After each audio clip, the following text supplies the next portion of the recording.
करने का काम कर दिया।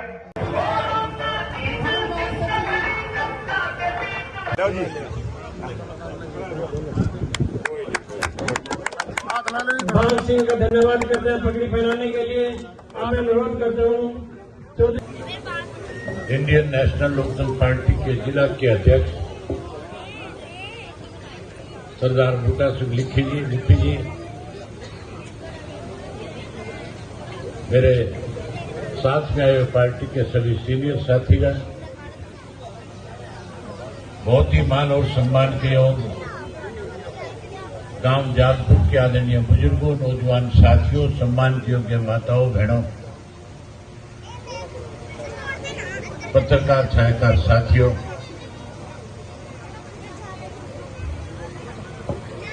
पच्चीस मई को लोकसभा का चुनाव होना है। पिछले 10 वर्षों से देश में, प्रदेश में भारतीय जनता पार्टी सत्ता में है। इस 10 साल के राज के दौरान हमने क्या खोया, क्या पाया। इस 10 साल में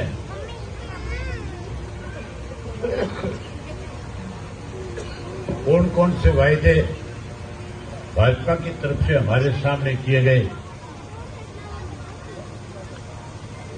कौन से वायदे पूरे हुए, आज किस किस्म के हालात हैं।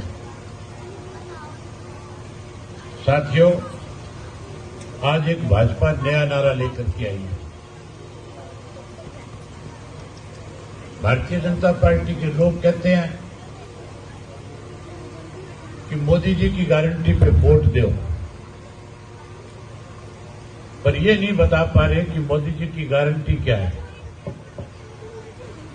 मोदी जी हमें देंगे क्या, 10 साल में दिया है क्या। अगले 5 वर्ष का विजन बताने की बजाय कहते हैं 2047 में भारतवर्ष को विकसित देश बनाना है, जबकि 2014 के चुनाव से पहले भारतीय जनता पार्टी की तरफ से 3-4 बड़े वायदे किए गए थे। एक वायदा किया गया था कि कांग्रेस के लोगों ने लंबे समय तक इस देश में राज करके जो पैसा कमा करके विदेश के बैंकों में जमा कराया, हम उस काले धन को वापस लाएंगे और उस काले धन को वापस ला करके देश के हर व्यक्ति के खाते में 15-15 लाख रुपए जमा करा देंगे। सबसे ये भी कहा था खाते भी खुलवा लें। लोगों ने विश्वास किया, भरोसा किया, मोदी जी के पक्ष में वोट डाला, भाजपा की सरकार बन गई। 10 साल बीत गए जब लोगों ने सोशल मीडिया के ऊपर अलग अलग डिबेट करके ये पूछा कि 15 लाख का क्या हुआ, तो फिर भारतीय जनता पार्टी की तरफ से कहा गया कि वो तो चुनावी जुमला था, किसी के खाते में एक नया पैसा नहीं आया। जालपुर गांव के बुजुर्गों के, नौजवान साथियों के, माताओं बहनों के किसी के खाते में कोई पैसा आया कि नहीं आया? किसी के खाते में कोई पैसा नहीं आया। किसानों से वायदा किया गया और कहा गया स्वामीनाथन की रिपोर्ट लागू करेंगे। ये भी कहा था कि एमएसपी का कानून बना देंगे, 2022 में किसान की फसल के दाम 2 गुना कर देंगे। इन माताओं और बहनों से वायदा किया था गैस का सिलेंडर, गैस का चूल्हा मुफ्त में देंगे। पढ़े लिखे नौजवान साथियों को कहा था कि 2 करोड़ बच्चों को रोजगार और नौकरी देंगे। आज नौकरी की हालत ऐसी है, हरियाणा प्रदेश का कोई गांव ऐसा नहीं है जिस गांव से आज 150 की संख्या में पढ़े लिखे नौजवान विदेश ना गए।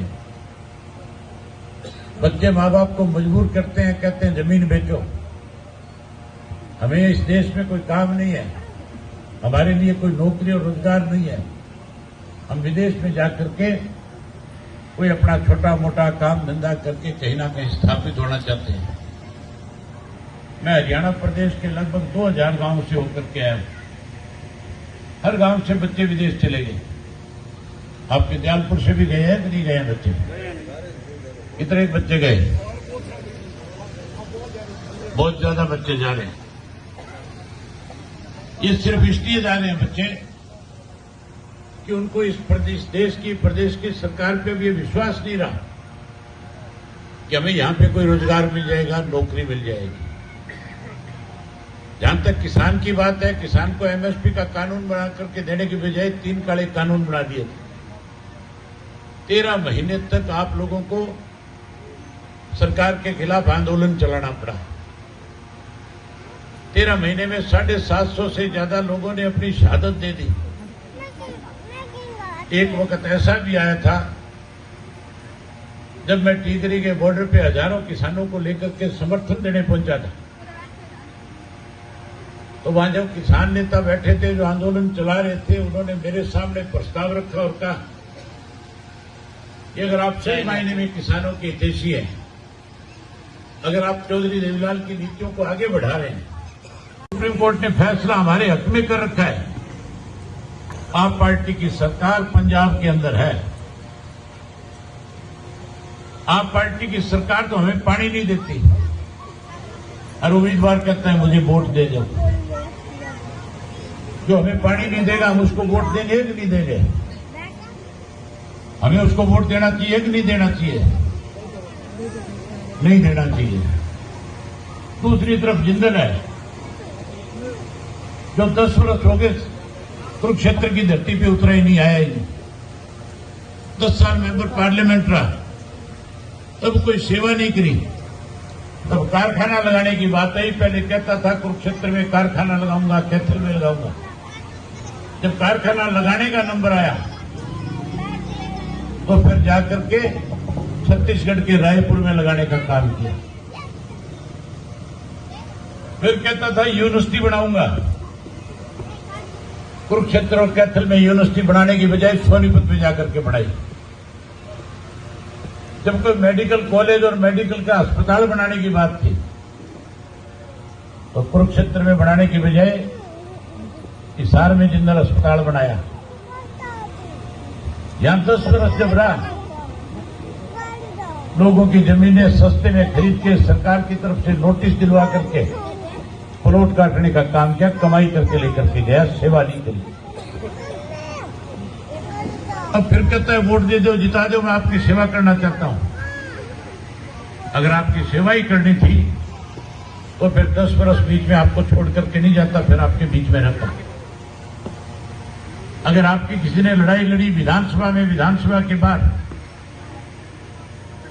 अगर आपके साथ किसी ने न्याय करवाया तो केवल इंडियन नेशनल लोकदल पार्टी ने कराया। इसलिए मैं आपसे कह रहा था कि पहचान करनी जरूरी है कि आपका कौन है, पराया कौन है। ये जो मेरे सामने चुनाव लड़ रहे हैं, जो कह रहे हैं मैं वोट काटने के लिए आया हूं, मैं वोट काटने नहीं आया हूं, मैं आपकी सेवा करने के लिए आया हूं। आपको मेरे ऊपर भरोसा है कि नहीं है कि मैं तुम्हारी सेवा कर पाऊंगा कि नहीं कर पाऊंगा? मेरे पे भरोसा है। जहां मैं आपकी सेवा करना चाहता हूं वहीं मैं इन लोगों की रांद काटना चाहता हूं जो इस किस्म के लोग केवल और केवल इलेक्शन के दौरान आकर के लोगों को बरगलाने के काम करते हैं। तो मैं उम्मीद करूंगा कि इस चुनाव में दयालपुर गांव का एक एक vote Indian National Lokdal party के पक्ष में पड़ेगा।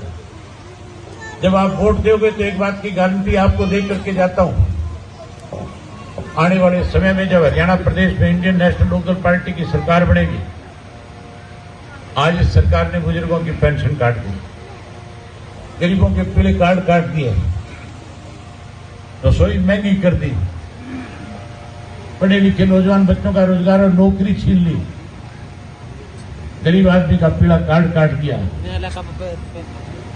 अनेक तरह की दिक्कत और कठिनाइयां आपके सामने आ गई। आप मुझे एमपी बनाओ, आने वाले समय में सरकार बनाओ। सरकार बनने के बाद 5 लाख से ज्यादा जिन बुजुर्गों की पेंशन कटी है, ब्याज के समेत उनके घर पेंशन का पैसा पहुंचाने का काम करूंगा। बहन माताओं और बहनों को मोदी ने कहा था कि मैं तुम्हें गैस का सिलेंडर मुफ्त में दूंगा। मुफ्त में देने की बजाय 1200-1300 रुपए का गैस का सिलेंडर कर दिया। कितने का मिलता है सिलेंडर तुम्हें? इन पूछो माताओं बहनों को कितने का आता है सिलेंडर? महंगा आता है।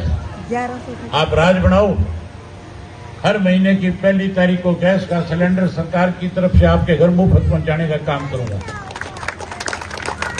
वहीं हर गृहिणी के खाते में 1100 रुपए उसकी रसोई बढ़िया चले इसके लिए भी हर महीने देंगे। आज पढ़े लिखे नौजवान विदेश जा रहे हैं, ऐसी पॉलिसी बनाएंगे कि बच्चे विदेश से वापस देश में आएंगे, अपने माँ बाप के साथ रहेंगे, अच्छा कारोबार करेंगे, अच्छी कमाई करेंगे, जहां अपना घर बढ़िया चलाएंगे वहां अपने बच्चों को आगे अच्छा शिक्षित करने का काम करेंगे। पढ़े लिखे नौजवान बच्चों को रोजगार देंगे, नौकरी देंगे। जो कोई नौकरी और रोजगार से वंचित होगा उसको मायूस नहीं होने देंगे। 21,000 रुपया बेरोजगारी भत्ता देकर के उसका मान सम्मान बढ़ाने का काम करेंगे।